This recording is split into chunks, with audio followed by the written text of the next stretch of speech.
What did you see this week? Are you guys ready? What's on? Yeah, I mean, listen, as a coach, you never think you're ready and you think you always need a couple more practices. I like what I see when it comes to commitment of trying to understand what I'm trying to preach on the defensive end of someone being at the nail and low man. Today was the first time I'm now getting into film. Athletes obviously being visual learners, showing what's on the film, and then whatever we go on the film, and now applying it to the court. As you see, I'm sweating. No AC in Texas should be illegal in this facility, so having that, but no, they had to go, and that's as a player dealing with adversities. As an adversity, they had to deal to build play through. It could be bad, play through bad reps, and so for me, I like it, but we still have a long ways to go. Our two rookies haven't practiced. They've been doing 1-on-0, and I've had some special attention myself of working with them behind the scenes, of watching film and trying to get our defense and our offense, but the best thing of a teacher is actually being out there and practicing and being on the court. So we'll get with them tomorrow. Are you concerned with them coming up to speed after missing this whole week? I mean, concerned in a way. Look, it's summer league. That's what it's for.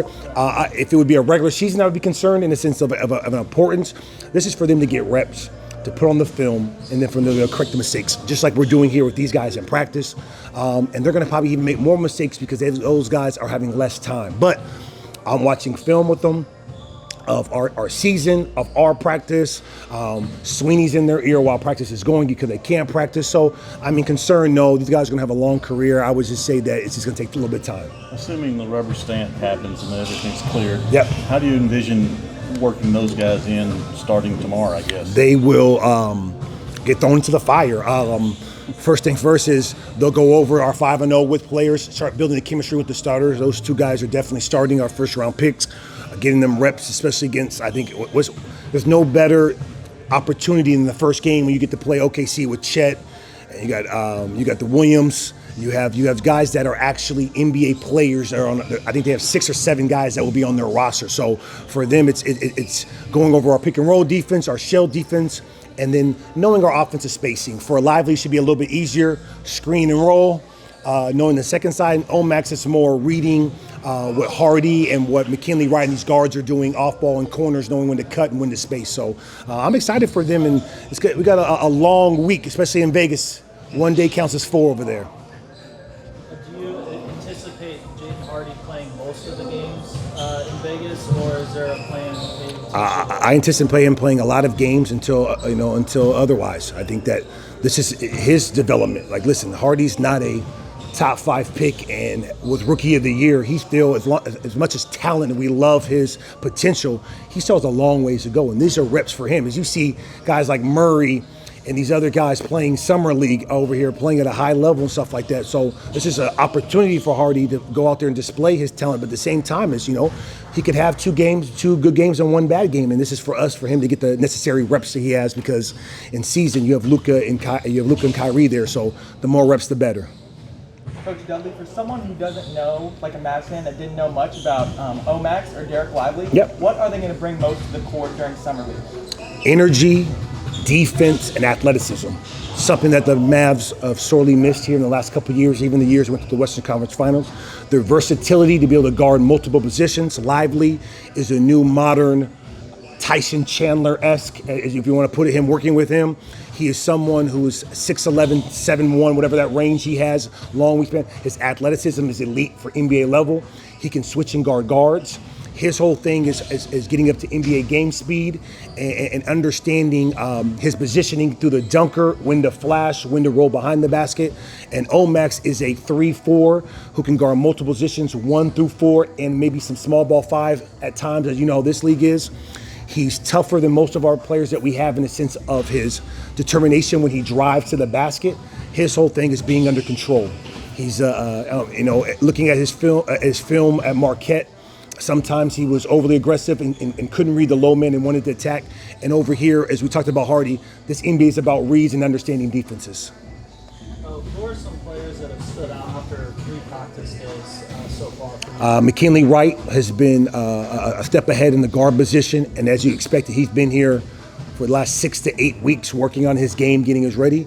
Chris Silva, if Chris Silva was 2 inches, he'd be making $8 to $12 million in the NBA. Now, him being undersized, we've talked about his fouling. He has elite athleticism. He has a toughness coming from the Miami regime. He's working out here at 6 a.m. He's coming back here at night. He's just a beast when it comes to that. He can guard guards.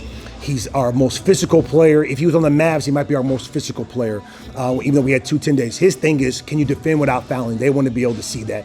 And in the pocket, when guys trap Luka and these guys, do you have an IQ enough to make the decision making? I believe he does, and that's why I wanted him. Size really is the only thing holding him back from being the Yeah. butt kicker that you need. I would say size for overall. When you have a certain amount of size and athleticism, NBA always gives you a chance right away. For you to be able to stick now, it's can you understand defensive schemes, which he can. His whole thing is he's so strong and overly aggressive that he just fouls too much. And we've talked about it, and I'm going to give him opportunity in Summer League to be able to switch, to show these scouts that he could defend. And if he shows that, I expect him to be on at minimum to be able to go to camp with someone, have a chance to be able to make a team. Coach, could you talk about how Mike Miles is doing so far? Mike Miles is good. I think Mike Miles is, for one, in training camp, your shot goes up and down. We're giving you 1,000 drills. Mentally, you have to think about, we're wearing you down. So overall, his shot has been inconsistent, which you expect. That was me when I was a player. But I think his just demeanor of, he's a little bit more slower pace and letting the game come to him in the sense of not forcing the action. But he's also at the same time aggressive and finding his shot. So initially setting the offense up, understanding, and we got to decide for him, or not we got to decide, I got to decide of him to be able to give him point guard reps and then off ball, because he can do both. And for him, I just wanted to play his game. Be aggressive. We will coach you on the shot selection while it goes, but defensively, if you want to get that two-way to be eventually a spot, this is where you got to make your impact. Coach, you obviously have a group of young guys that are having a lot of emotions as they get ready for Summer League. What are you telling them to stay grounded and present in the moment so they don't get ahead of themselves? Yeah, first thing first, you got to deal with the Vegas and all the bright lights and that when it comes to a lot of temptations. This is your job, from coaches to players, of staying focused when you have from TikTok, Instagram, Snapchat, Twitter. You got 100 different things that blow you. So first thing first, can you stay focused in the moment? That's why NBA personnel, besides the money, want to have it in Vegas, because they can just weed you out. That's the first thing. And then the second thing is overall is stay humble in opportunity. I don't care if you're 26 trying to come in here and make the team, or you're a first round pick. You could be a first round pick and then not pick up your option. You could be 2 years over here in China playing with Beijing. So overall here, staying humble in opportunity, and also to embrace it. This is what you've been living for your whole dream. This is what you've been praying for at nighttime. This is what you've been telling your mom and your dad what you wanted to do, your grandma. And so now you have the opportunity, and it's my job to get you to the point to be able to show that. And if you're not at the point, tell you the reasons why, so you can get back in the summer to work on it, to be able to come back for your opportunity next year possibly. Hey, Coach, Jaden handles the ball a ton, Yeah. as everyone knows. How have you seen his playmaking take a step this summer? I would say up and down. I'm going to say, listen, I'm not going to lie to you and say Jaden Hardy is a top-tier playmaker. He has to understand when they're ball pressuring him, when to get off it, get game like C.J. McCullough, and especially when guards try to get underneath them, get some spacing. He has to understand that the pocket pass to Silva and Bingham is there more so with Lively. It's more the lob. He has to understand of spacing, getting off the sideline, so he has space. When you see Chris Paul, the snake. And so for him, it's if you watch it at this time, he turned the ball over one time. I told him to run the same play, get the same spacing, work on your spacing, take your time, even when they're ball pressure. He did that, made the correct read. So for him, it's this, the kid just turned 21. You don't know what he was doing yesterday of celebrating and stuff like that. Overall, it's for him to come in and now breathe and understand, hey, listen, this is about you.